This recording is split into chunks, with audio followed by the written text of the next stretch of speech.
오늘 우리 주시는 말씀 함께 찾도록 하겠습니다. 우리 신명기 7장 말씀입니다. 신명기 7장 6절에서 11절까지 말씀입니다.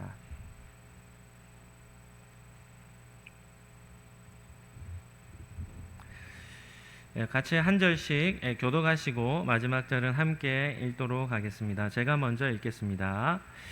너는 여호와 내 하나님의 성민이라. 내 하나님 여호와께서 지상 만민 중에서 너를 자기의 기업의 백성으로 택하셨나니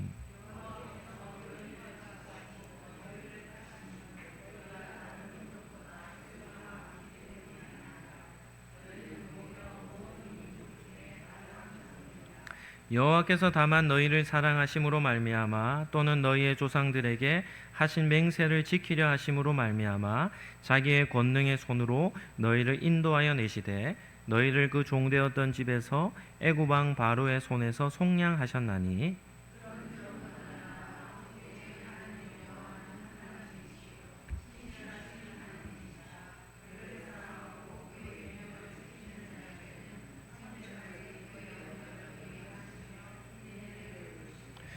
그를 미워하는 자에게는 당장에 보응하여 멸하시나니 여호와는 자기를 미워하는 자에게 지체하지 아니하시고 당장에 그에게 보응하시느니라.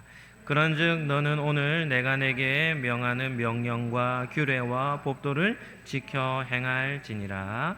아멘. 오늘은 신명기 7장 말씀을 가지고 하나님의 성민이라는 제목으로 말씀을 잠시 나누도록 하겠습니다.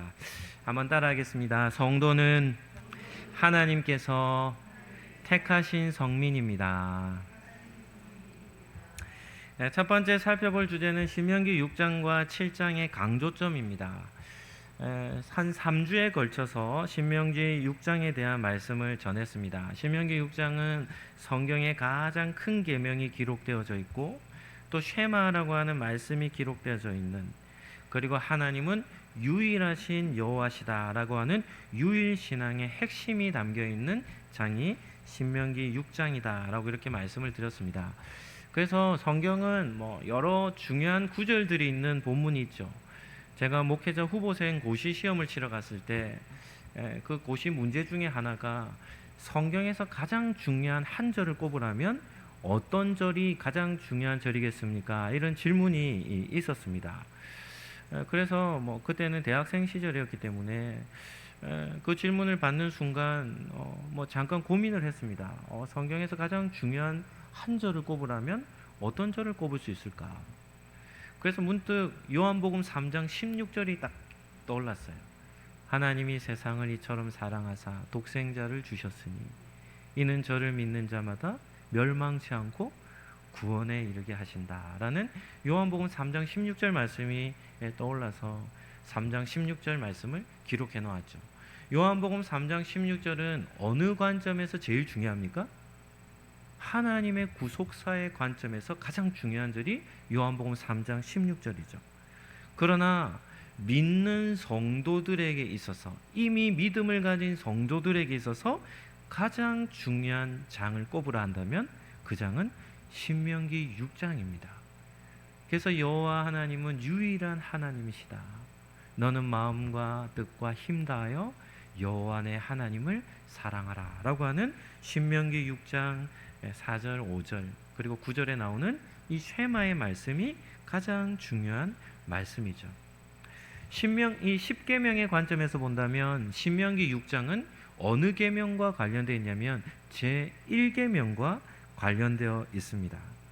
10계명 1계명은 나 외에 너는 다른 신을 내게 두지 말라라는 명령이죠. 하나님만이 유일한 참신이시기에 다른 어떤 신들도 따르지 말고 섬기지 말라는 10계명 1계명이 신명기 6장에 관련된 핵심 구절이 핵심 계명이 되는 것입니다. 성경에서 이 다른 신들이다 이렇게 표현되는데, 이 다른 신들이라면 어떤 의미를 가지겠습니까? 하나님처럼 신적인 존재들을 뜻하는 것이 아니죠. 이 신들이라는 말은 어떤 의미가 있습니까? 사람의 손에 의해 만들어진 우상을 뜻하는 겁니다. 세상에는 하나님밖에는 다른 어떤 신도 존재하지 않습니다. 사람들이 신들이라고 말하는 것은 사람의 손에 의해 만들어진 우상 정도밖에는 되지 않는 것이죠. 그러니까 이스라엘 백성들이라 한다면 다른 우상들에게 가서 그들을 섬길 이유가 전혀 없는 것이죠. 그래서 유일하신 하나님 여호와만을 섬기며, 그리고 하나님이 내 백성들, 나의 백성들이라 부르며 이스라엘 백성에게 주신 그 계명을 듣고 순종하는 삶, 이것이 바로 하나님의 백성으로 살아가는 삶이다라는 것을 신명기 6장은 아주 강조하고 있는 것입니다. 이어서 오늘부터 살펴볼 신명기 7장은 어떤 것이 핵심 포인트인가 하면, 신명기 7장에 나오는 오늘 본문 1절부터 오늘 본문 읽은 11절까지의 흐름은 어떤 것이 핵심인가 하면 우상 숭배하지 말라라고 하는 것이 핵심입니다. 오늘 읽진 않았지만 7장 5절 말씀, 우리 본문 한번 띄워주시고 같이 한번 읽어보실까요? 7장 5절입니다. 시작. 오직 너희가 그들에게 행할 것은 이러하니 그들의 제단을 헐고 주상을 깨뜨리며 아세라 목상을 찍으며 조각한 우상들을 불사를 것이니라. 하나님은 가나안 땅에 들어가서 이스라엘 백성들에게 행하라고 하는 중요한 명령이 하나가 있는데, 그게 뭔가 하면 눈에 보이는 형상을 가지고 있는 우상들입니다. 우상들을 깨뜨리며, 돌로 만든 것은 깨뜨려야 되겠죠. 나무로 만든 아세라 목상은 어떻게 해야 되겠습니까? 찍어야 되겠죠. 그리고 조각한 우상들을 다 끌어모아서 하나님 어떻게 하랍니까? 불사르라. 그리고 우상들을 섬기는 제단 있죠. 우상에게 제사하는 제단은 다 어떻게 하랍니까? 헐어버려라 라고 이렇게 말씀을 합니다. 우상 숭배에 있어서만큼은 하나님께서 매우 엄격하게 명령하시죠. 이유가 무엇입니까? 우상 숭배는 하나님과의 관계를 어떻게 하기 되기 때문입니까? 깨뜨리는 주범이 되기 때문입니다. 가나안 땅에는 곳곳에 우상이 그냥 가득 채워져 있었습니다. 나무 밑에도 우상이 있고, 큰 산 아래에도 우상이 있고, 곳곳에 우상들이 세워져 있고 제단들이 세워져 있었기 때문에 하나님은 이스라엘 백성들이 가나안 땅에 들어가서 가장 먼저 우상들을 제거하며 제단을 헐어버리라 이렇게 명령하시죠. 우상 숭배와 관련해서는 10계명에 몇 계명과 관련되어 있습니까? 2계명과 관련되어 있습니다.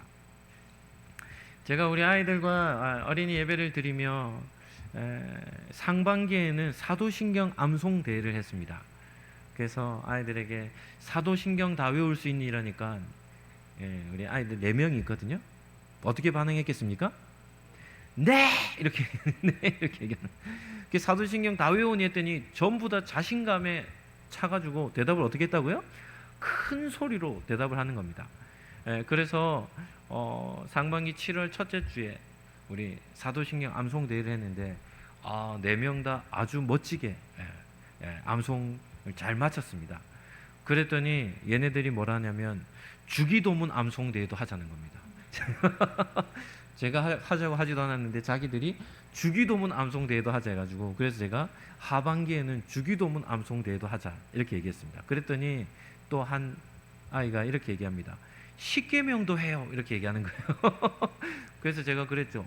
10계명 다 외울 수 있니? 이랬더니 고개를 끄덕끄덕거리더니 10계명을 이렇게 쭉 펴서 보더니 10계명의 제일 긴 계명이 몇 계명인지 아십니까? 2계명이 생각보다 깁니다. 그랬더니 쭉 보더니 2계명을 딱 보더니 10계명 하지 맙시다. 10계명이 너무 길다고 하지 말자는 거예요. 그래서 함께 웃었던 그런 기억이 있습니다. 하나님은 10계명에 2계명에 뭘 하지 말라냐면 우상을 만들지 말라 명령하십니다. 하늘에 있는 것이나 땅에 있는 것이나 땅 아래 물속에 있는 것이나 눈에 보이는 어떤 형상으로도 우상을 만들지 말라 이렇게 명령하시죠. 그러니까 신명기 6장은 제1계명에 해당되는 하나님 여호와만을 섬기라 라고 하는 계명과 연결되고, 신명기 7장은 우상을 섬기지 말라라고 하는 이 계명과 연결되고 이 계명을 훨씬 더 구체적으로 설명해 내온 장이 신명기 7장 말씀이다라는 것을 우리는 확인할 수 있습니다. 두 번째는 우상 숭배를 금하신 세 가지 목적에 대해서 오늘 본문을 가지고 한번 살펴보도록 하겠습니다.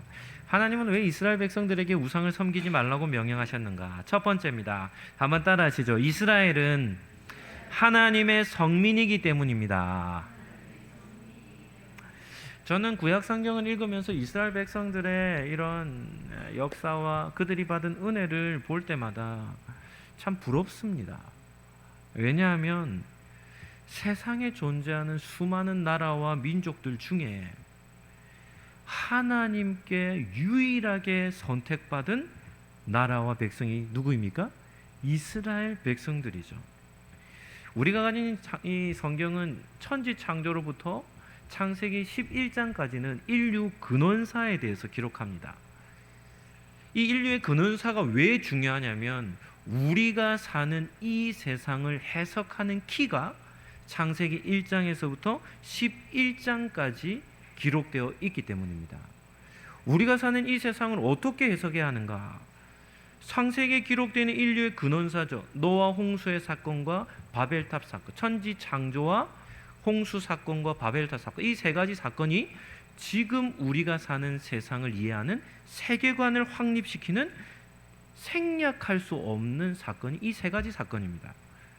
그런데 이 인류 근원사의 사건이 맞춰지는 12장부터는 모든 관심이 전 세계의 인류에게 관심이 없어요. 하나님의 관심은 누구에게 있습니까?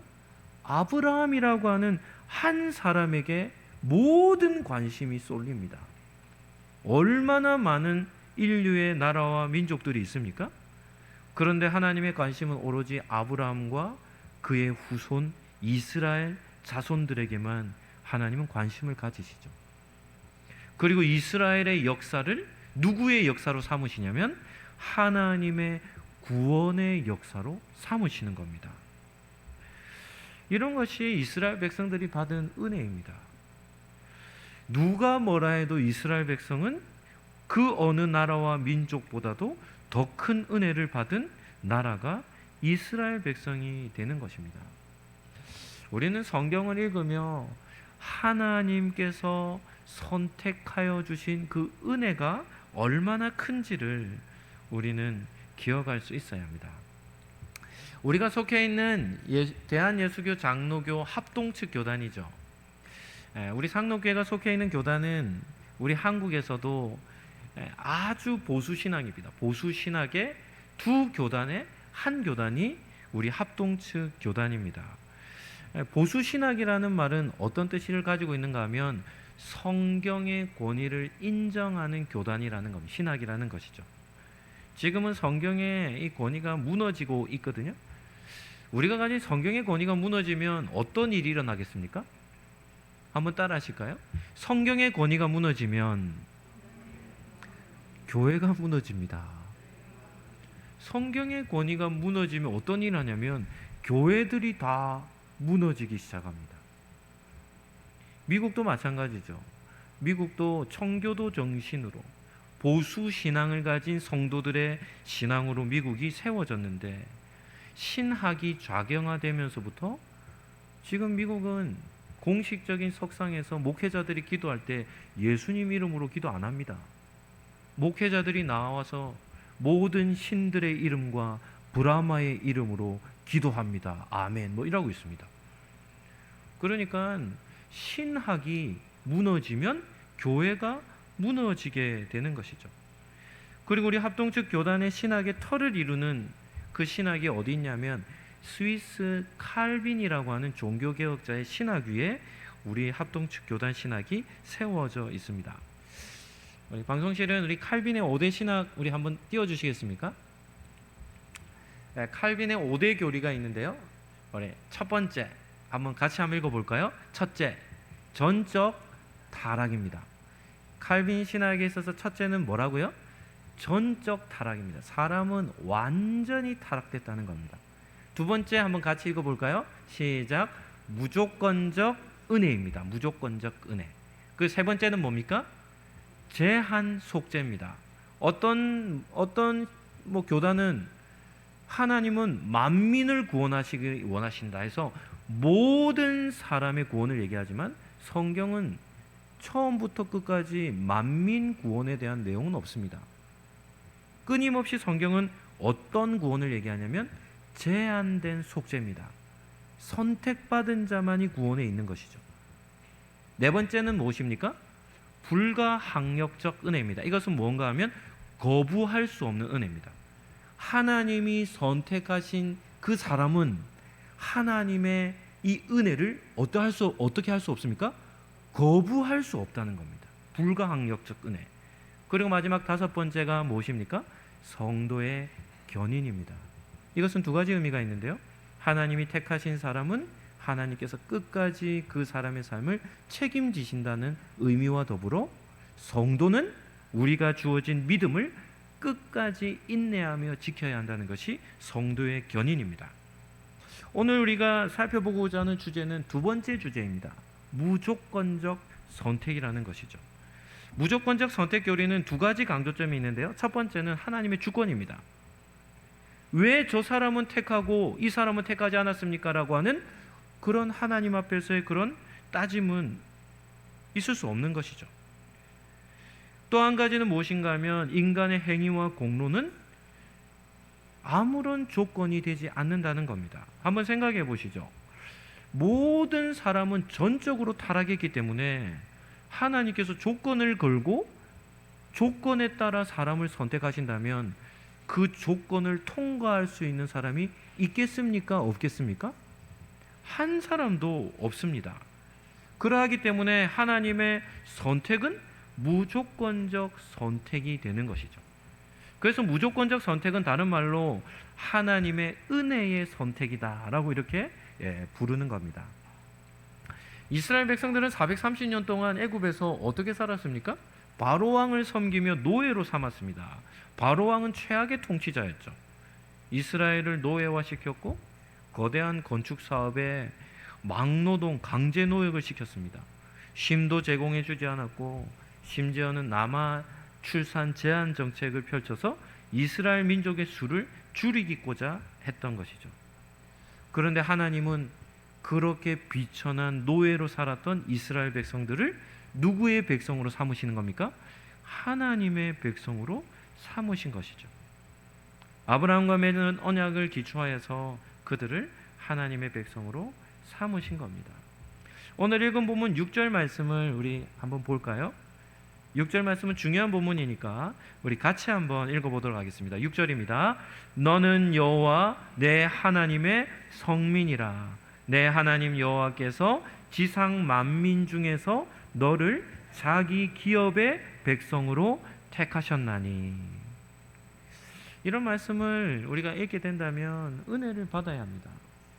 하나님은 이스라엘 백성들에게 너희는 여호와 하나님 나의 성민이라, 거룩한 백성이라 하나님이 이렇게 부르시는 겁니다.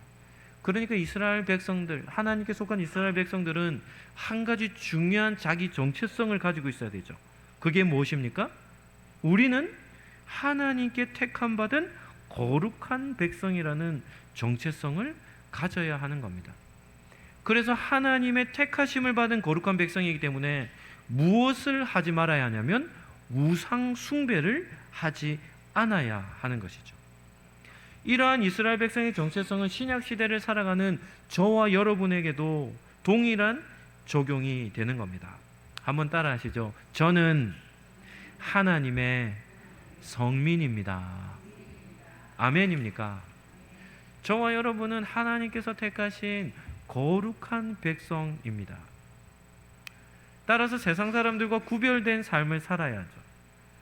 그 구별된 삶의 중심에는 뭐가 있냐면 우상 숭배를 하지 않는 삶이 있어야 하는 겁니다.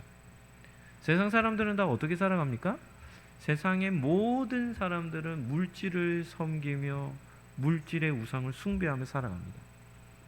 정치하는 사람들은 어떻게 살아갑니까? 권력의 우상을 섬기며 살아갑니다. 유명한 사람들은 어떻게 살아갑니까? 대중의 인기를 우상으로 섬기며 살아갑니다.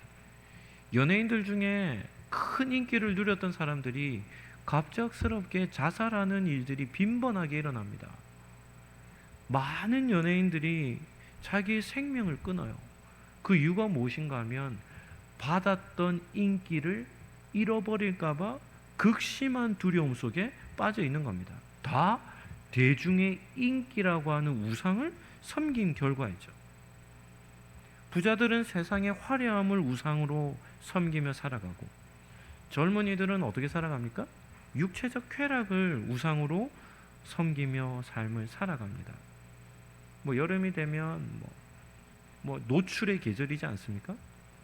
그러니까 육체적인 어떤 쾌락과 육체적인 이런 겉모습에 대한 외적 화려함을 추구하며 살아가는 겁니다. 이 땅에서 자라나는 우리 학생들은 어떻게 살아갑니까?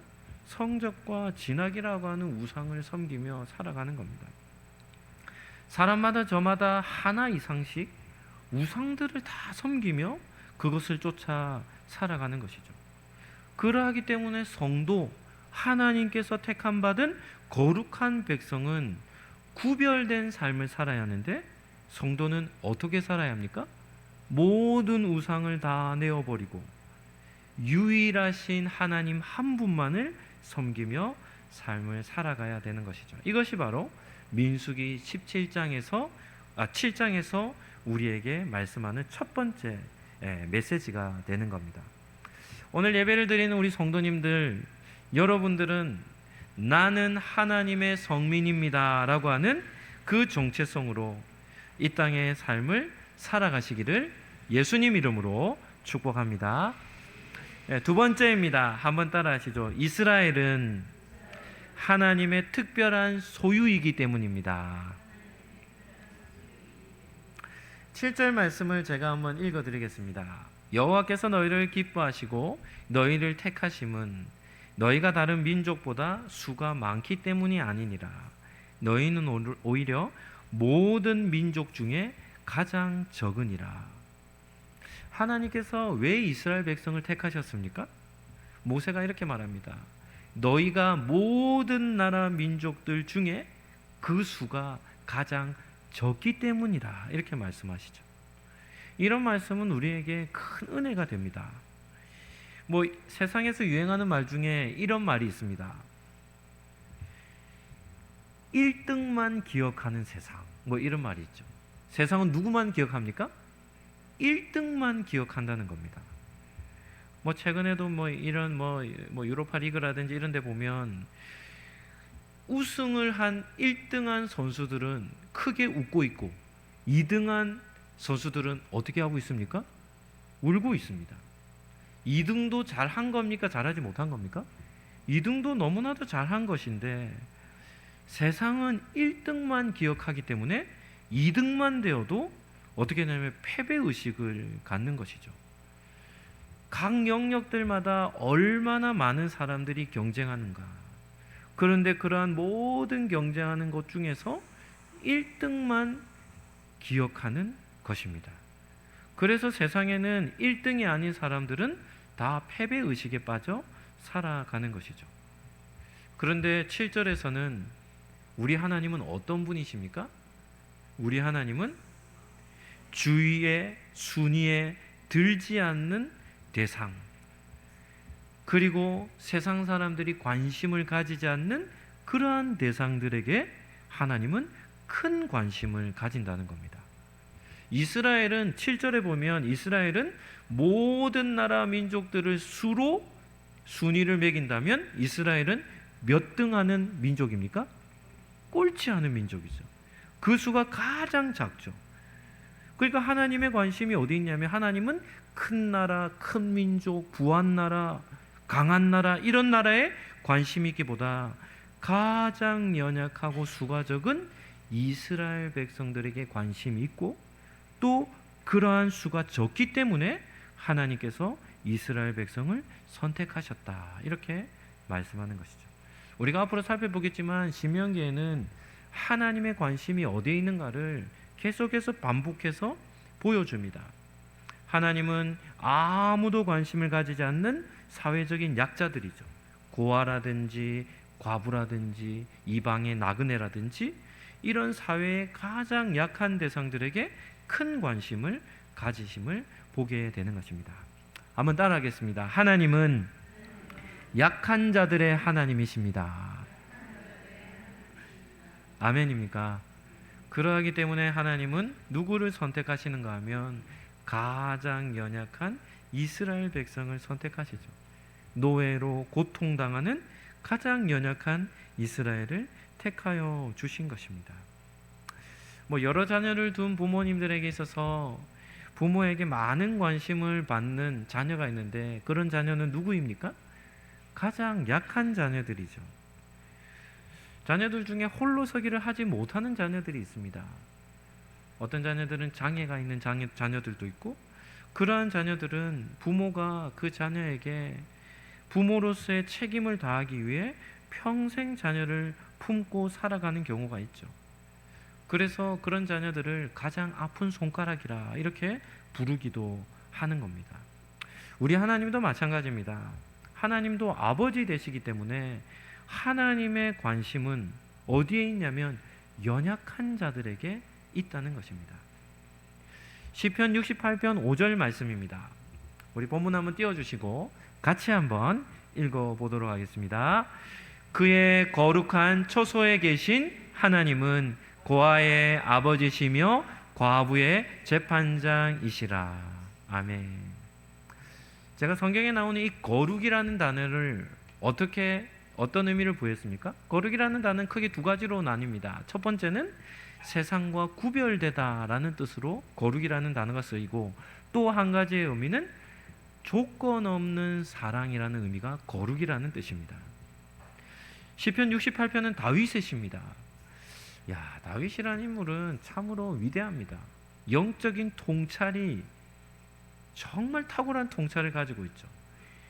다윗만큼 하나님을 잘 알았던 사람이 있을까 할 정도로 다윗은 하나님을 아는 지식의 깊이가 너무나도 탁월했습니다.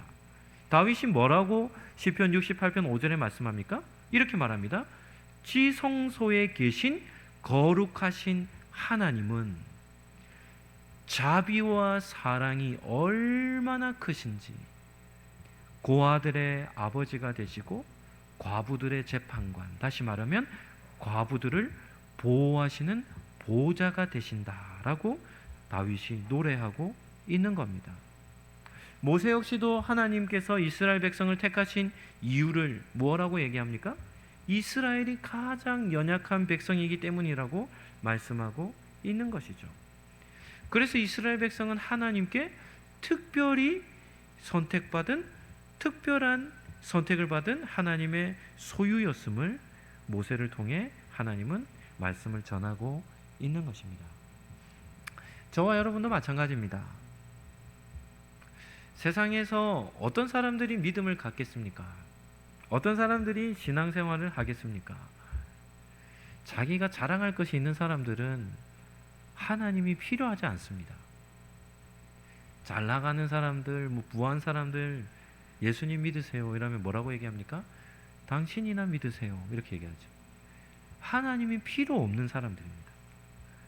그러나 삶을 살아가며 연약함이 있다는 것, 하나님을 의지할 이유가 있다는 것, 이것이 얼마나 큰 은혜인지 모릅니다. 우리에게도 하나같이 다 연약함들이 다 있죠. 자랑할 것도 교만할 것도 없이 우리가 하나님 앞에서 우리는 연약한 사람입니다 라는 그러한 고백이 하나님의 은혜를 받는 축복의 통로가 된다는 사실을 기억할 수 있기를 바랍니다.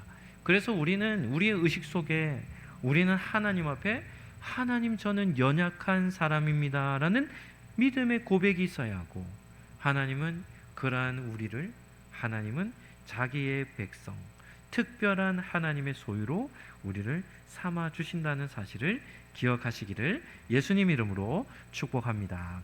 세 번째입니다. 한번 따라 하시죠. 이스라엘은 신실한 하나님의 사랑을 받았기 때문입니다.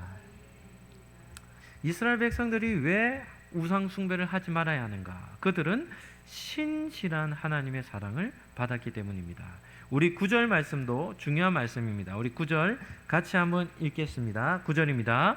너희 하나님 여호와는 신이시요 신실하신 하나님이시라. 그를 사랑하고 그의 계명을 지키는 자에게는 천대까지 그의 언약을 이행하시며 인애를 베푸시되. 우리가 신앙생활을 지속할 수 있는 이유가 무엇입니까? 우리의 신실함 때문입니까? 아니면 하나님의 신실함 때문입니까? 우리는 변덕꾸러기입니다. 우리는 업다운이 매우 심한 사람들입니다. 조금 좋아지는 것처럼 보였다가도 한순간에 우리의 신앙은 어떻게 되냐면 급속도로 우리의 신앙이 다운될 때가 많이 있죠. 우리 성도님들은 자기 신앙을 되돌아볼 때 신앙이 좋았던 기억이 더 많습니까? 신앙이 좋지 못했던 기억이 더 많습니까? 일상을 살아갈 때 우리 스스로가 느낄 때 내가 참 좋은 신앙, 신실한 믿음의 신앙을 내가 가지고 있다라고 생각합니까? 아니면 부족한 신앙이라고 생각을 합니까? 신앙이 좋다라는 말은 하나님과의 관계에서 선순환적 관계를 갖고 있다는 것이고, 신앙이 좋지 못하다는 것은 하나님과의 우리의 삶의 거리가 멀어져 있음을 뜻하는 것입니다. 성경에 보면 이스라엘 백성들은 하나님과의 관계가 좋았던 것보다 하나님과의 관계가 멀어졌던 때가 훨씬 더 많습니다. 광야 40년의 민수기의 역사도 끊임없이 반역하는 역사죠. 순종할 때가 별로 없습니다. 가나안 땅을 정복한 이후에 사사시대도 보면 정복한 이후에도 끊임없이 이스라엘 백성들은 반역하는 일만 행하죠. 이스라엘이 남북으로 분단된 이후에도 선한 왕들의 수보다 불순종한 왕들의 수가 훨씬 더 많고, 하나님의 심판으로 바벨론의 포로로 갔다가 돌아온 이후에도 어떠냐면 포로로 갔다가 다시 돌아왔다면 더 믿음 생활을 잘해야 하는데, 구약의 마지막 말라기는 어떻게 끝이 납니까? 하나님께서 이렇게 말합니다. 제발 성전에서 제사를 그만 드렸으면 좋겠다, 이렇게 말합니다. 우리 시대로 얘기하면 교회들이 다 문 닫았으면 좋겠다, 하나님이 이렇게 말합니다. 이유가 뭔가 하면 너희들이 드리는 예배를 내가 도저히 못 받아주겠다는 이유 때문입니다.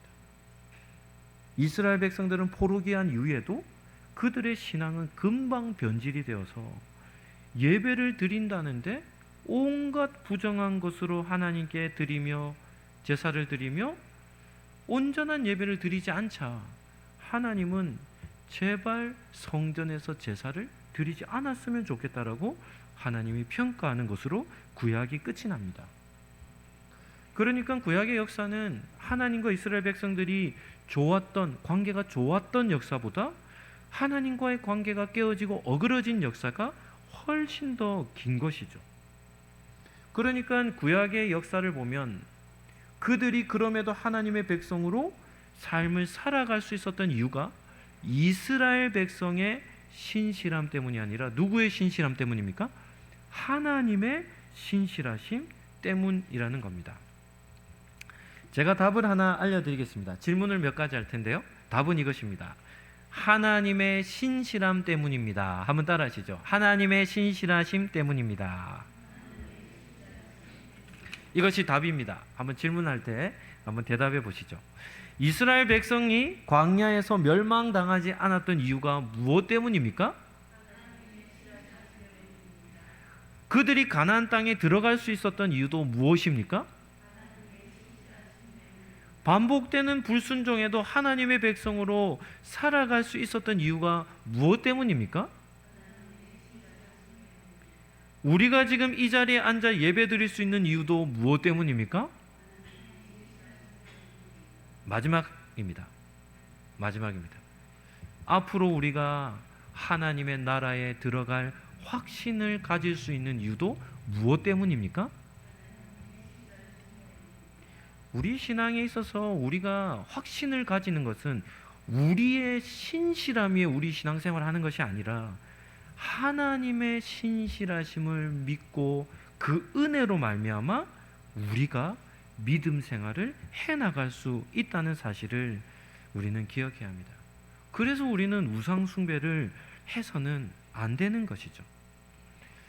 오늘 이 자리에서 우리가 함께 예배를 드리는 것도 하나님의 신실하신 은혜가 여전히 저와 여러분에게도 주어지기 때문이라는 사실을 기억하시고, 하나님 앞에 우리가 믿음을 고백할 때 제 믿음은 저의 신실함이 아닌 하나님의 신실하심 때문에 제가 믿음 생활을 감당할 수 있습니다 라고 하는 그러한 믿음의 고백이 여러분의 입술 가운데 있으시기를 예수님 이름으로 축복합니다. 말씀을 정리하도록 하겠습니다. 우리가 신명기를 통해서 반드시 깨닫고 순종해야 할 말씀이 있다면 그것은 하나님을 사랑하는 삶을 살아야 한다는 겁니다. 그리고 하나님을 사랑할 때 어떻게 하나님을 사랑해야 하는가? 신명기 6장은 뭐라고 말합니까?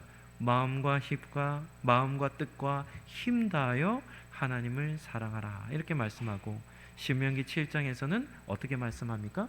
우상 숭배를 하지 말라 이렇게 말씀하는 것이죠. 우리의 마음에는 많은 것들이 들락날락거립니다. 우리의 마음에는 불청객이 끊임없이 찾아옵니다. 허락지도 않았는데 우리의 마음에 찾아와서 주인 행세하는 것들이 있습니다. 그것이 무엇입니까? 세상에 있는 온갖 우상들입니다.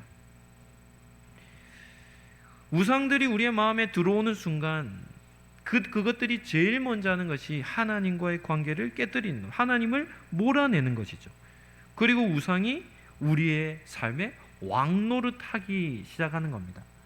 그럴 때 우리는 분명한 자기 정체성을 확립해야 하는데, 그것이 나는 하나님의 성민이다, 나는 하나님의 특별한 소유이다, 나는 신실하신 하나님의 사랑을 받는 존재라고 하는 그러한 자기 정체성을 다시금 확립해야 우리 속에 찾아오는 수많은 우상들을 분별해낼 수 있는 능력이 있고 하나님을 사랑하는 믿음을 지켜내게 되는 줄로 믿습니다. 아멘입니까?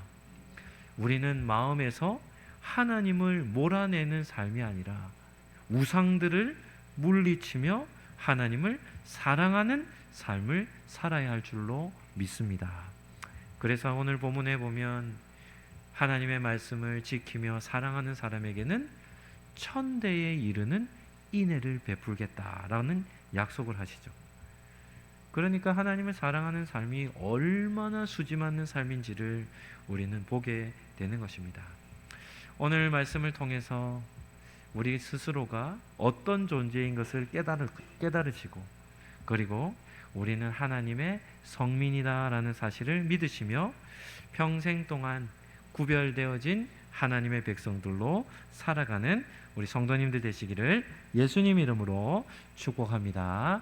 예수 그리스도의 은혜와 하나님의 사랑과 성령님의 교통하심이 우상을 내어버리고 하나님 한 분만을 섬기며 하나님의 성민으로 살아가기로 마음에 다짐하는 우리 상록교회 모든 가족들 머리 위에 지금부터 영원토록 함께 있을지어다.